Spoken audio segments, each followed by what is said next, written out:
Hi friends, పప్పుచారు ఎలా కాయాలో చెప్తాను. పెసరపప్పుతో పప్పు ఉడకబెట్టుకొని పక్కన పెట్టండి. 4 వంకాయలు తీసుకోండి, బెండకాయలు, 2 టమాటాలు తీసుకొని బాగా ఉప్పు నీటిలో బాగా శుభ్రంగా కడగండి. శుభ్రంగా 2 టమాటాలు కూడా పక్కన కోసి పెట్టుకోండి. అన్నీ ఒక కళాయిలో వేసి పసుపు, 2 స్పూన్లు కారం, ఉప్పు వేసి కాసేపు మగ్గబెట్టండి. ఉప్పు కూడా వేసి మగ్గబెట్టండి.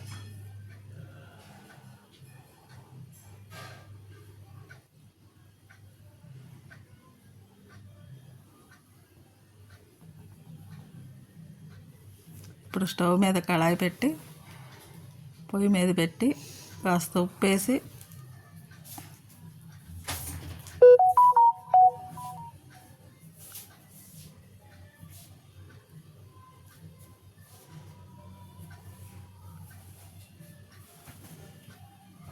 దాని మీద మూత పెట్టండి. ఒక 5 నిమిషాలు మగ్గిపోతాయి. అలా మగ్గిపోవాలి ఫ్రెండ్స్. ఇప్పుడు స్టవ్ కట్టేసుకొని ఆ మగ్గిపోయిన ముక్కలను తీసుకొచ్చి మనం ఉడకబెట్టుకున్న పెసరపప్పు ఉంది కదా, ఆ పెసరపప్పులో వేసేసేయండి. వేసేసి కొద్దిగా చింతపండు నానబెట్టుకున్నాం కదా చారుకి, ఆ చింతపండు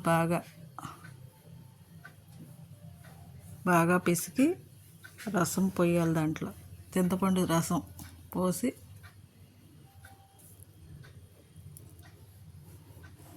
ఆయనకు సరిపడా రసం పోసుకోండి.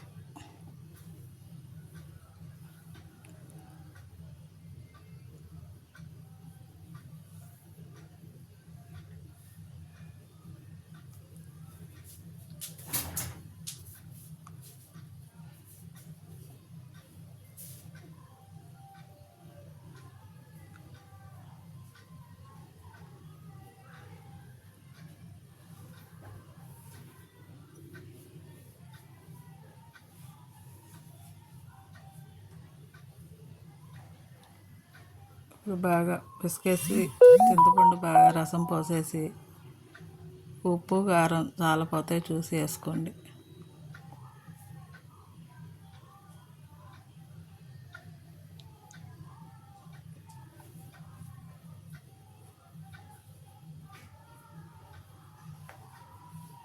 స్పూనున్నర కారం వేసుకొని, ఫస్ట్ వేసాం కదా ఆ ముక్కలకి ఇప్పుడు కొద్దిగా స్పూనున్నర కారం వేసుకొని కొద్దిగా ఉప్పు సరిపడా చూసుకొని వేసుకోండి. వేసుకొని స్టవ్ మీద పెట్టండి. అలా కలయి తిప్పేసి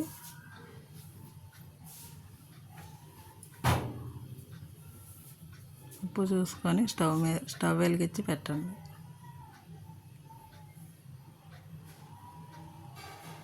కొద్దిగా ఒక పావు గంట చారు కాగనివ్వండి.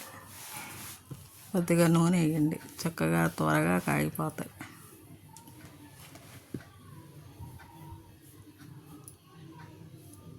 మూత పెట్టేసి చారు కాగేదాకా ఆగండి. చారు కాగుతుంది ఫ్రెండ్స్. ఇప్పుడు చారు బాగా మరిగిపోయింది.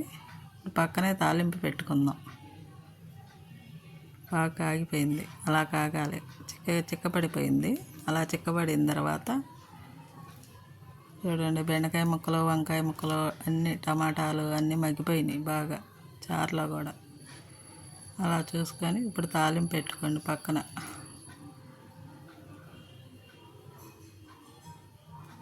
బౌల్ పెట్టి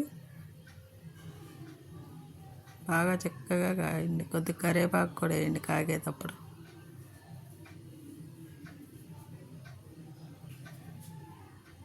నేను లాస్ట్లో వేసాను, చూసి మీరు ముందే వేసుకోండి. నేను మర్చిపోయి లాస్ట్లో వేసాను. తర్వాత ఓ బౌల్ పెట్టుకొని స్టవ్ మీద దాంట్లో నూనె పోసుకొని కొద్దిగా ఒక గిన్నె నూనె పోసుకోండి.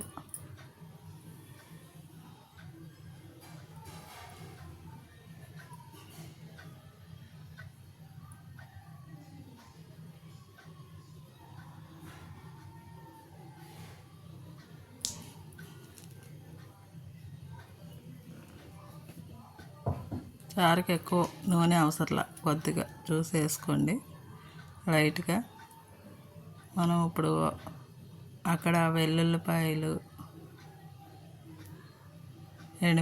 కొద్దిగా ఎల్లుల్లిపాయలు చితక కొట్టుకొని 4 రెబ్బలు వేయండి. 2 ఎండుమిరకాయలు, తాలింపు, ఆవాలు, సాయిపప్పు, పెసరపప్పు, ఆవాలు, సాయిపప్పు, జీలకర్ర, పచ్చనిపప్పు అన్నీ కలిపి పోపు పెట్టుకోండి. తాలింపు బాగా వేగాలి,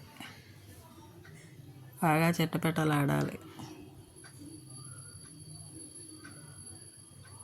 పక్కన చారు మరుగుతూనే ఉంటుంది. చారు మరిగేటప్పుడే మీరు తాలింపు పెట్టుకోండి.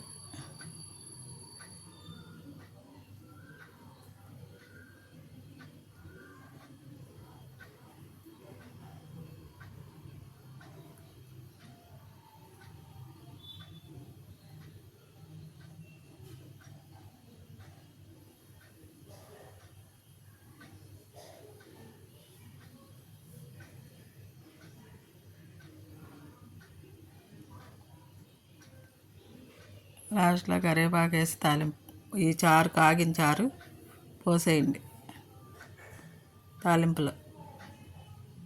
ఒక 5 నిమిషాలు అలా తెరలనియండి చారు.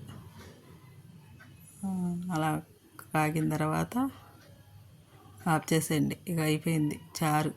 ఫ్రెండ్స్ చూసారా, ఈ పెసరపప్పు చారు ఇలాగైనా కాసుకోవచ్చు. చూడండి, నేను చేసిన వంట ఎలా ఉందో మీరు కామెంట్ రూపంలో పెట్టండి. మీ కామెంట్ ఎలా ఉందో నేను చదువుతాను. అలాగే ఫ్రెండ్స్, ఉంటా. మీరు నాకు సబ్స్క్రైబ్ చేయండి, లైక్ చేసి సబ్స్క్రైబ్ చేయండి. ఓకే ఫ్రెండ్స్, ఉంటా.